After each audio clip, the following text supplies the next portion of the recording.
So today's review is of the Sennheiser HD598, a open back dynamic driver headphone that comes in at $200. Now that is a bit of a dangerous price to be at because at $200 you're competing with some real phenomenal performance budget cans, and those include things like the 4XX, the 58X, the 7XX, as well as the DT880 and so on. So this headphone, even before I start the review, is against some really stiff competition. And I think that overall this headphone kind of falls behind that competition. So starting off first with the build itself. So this is a all plastic construction, and coming from Sennheiser, that is probably one of the better companies you'd put your money into to pull off a all plastic construction, and they do it fairly well. This is a headphone that I haven't heard of any big issues in terms of failures of certain parts of the headphone. It all seems to be fairly well put together, and I haven't heard a lot of reports of things just falling apart, so that's always good. Starting off with the headband, you've got some really fake feeling leather up top, bit of stitching, as well as a leather pad down there. And this pad you can actually just pull off because it is glued on, and you can replace it with a new head pad of your choice, which is good because that headband bit for a lot of headphones do fall apart over time and cannot be replaced. So it is replaceable on this headphone, and that's always a good thing. Moving on to the hinges, you've got some swivel here. As you can see, some swivel there, and you've got plenty of height adjustment. Can fit pretty much any sort of head. I've got a pretty giant head, and this fits my head no problems. Moving on to the hinge, you've got a piece here along with some tilt this direction. That's always good. Moving on to the pads themselves. These pads, as you might have noticed by now, are not the stock pads. The stock pads are these brown velour pads. However, I've put on these leather pads to try and see what closing off the driver does to the sound. And for the back, as you can see, there's an open grille. Now this grille does seem to be metal. Might be one of the few pieces of metal on the build itself, but it is quite nice looking. You've got the Sennheiser logo underneath and some foam or mesh underneath to stop any dust from getting in the driver. Other than that, you probably cannot see it on camera, but the driver inside is slightly angled, which is always a good thing. I find that angling the driver typically helps with improving the soundstage.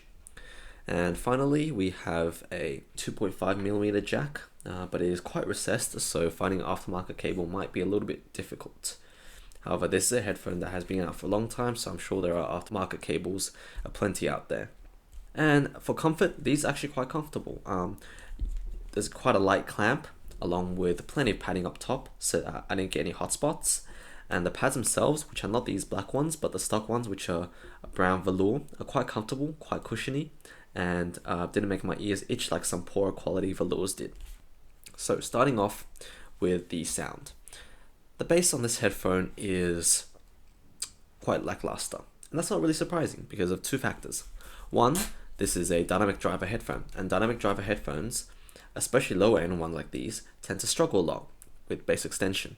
However, what they do have is usually a bump in the mid bass, and this does have that. It does bleed slightly into the mids, but it doesn't really affect the music anyway, and it is honestly barely noticeable at all with the stock pads. With these pads, the leather ones, it does bring up the bass a lot, but mainly in the mid bass and upper bass, so it actually sounds kind of bloated on these pads. So I'd recommend stick with the stock pads instead. Now, as for the quality of the bass, again, that is a weak point of this headphone. I just find that the headphone really doesn't slam all that hard, doesn't have that tactility, that aggression, that kind of sense of physicality that you might find with higher end dynamics like the Focal headphones, or something like a planar headphone like a Audeze LCD2C. It doesn't have that sort of visceral impact that those headphones have. But that's to be expected because this is a cheap headphone. And honestly, while it's not the best bass in this class, I'd say that most of its competitors do bass a little better. The 4XX, K7XX, the 58X does a little bit better bass than these. So the bass, even though it's not bad for its price, still falls behind some of its more modern competitors. Moving on to the mid-range. The mid-range is actually one of the few areas on this headphone that I was really impressed by, because the mids on these are quite neutral, and that's really surprising because neutral and budget really don't seem to go together in most cases. But the mid-range on this headphone I found was quite close to what I wanted. Maybe there was a bit of extra energy around the presence region at 3K, but overall it was quite close to my preference, and which is of the Harman Target, and it just really sounded very natural, very articulate, and very balanced. So if you're someone who's looking for a headphone with a tight budget that has really good mid-range and really accurate mids, this is a great pick. And detail in the mids is also one of the highlights of this headphone. I find that this headphone resolves remarkably well in the mid-range, and that's really good because that is also the best tuned part of the headphone. And given that most music make significant use of the mid-range, this makes for a very enjoyable listen for a lot of headphones, and vocals particularly are quite nice on this headphone. They come through with enough forwardness and body without sounding too shouty like some of the Sennheiser 600 series, but of course this doesn't resolve anywhere near that level.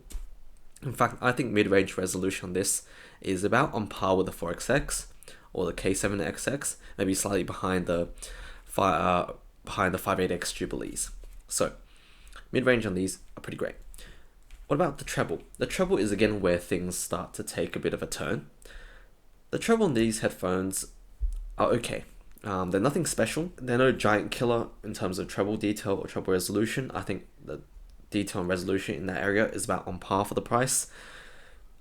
Maybe slightly worse than the 4XX, about on par with the 7XX, worse than the 58X for sure, and it's okay. It's nothing special. You do get a good amount of detail, but really lacking that finite definition that you get with higher end headphones. And also, this doesn't extend as well as some of the really higher end headphones like the Sandaras. Doesn't extend anywhere near like that. And also, this lacks a bit in terms of just clarity in the treble. This also lacks a bit of texture in the treble. The treble, it kind of sounds a bit glossed over. That's alright because it is not too harsh, so that's always a good thing. And that's about as much as you can hope for a budget can, because with budget headphones, I've yet to hear one with a really phenomenal treble resolution. And so what we can do is hope that they don't push the treble forward too much to create a lot of harshness. And this headphone avoids doing that.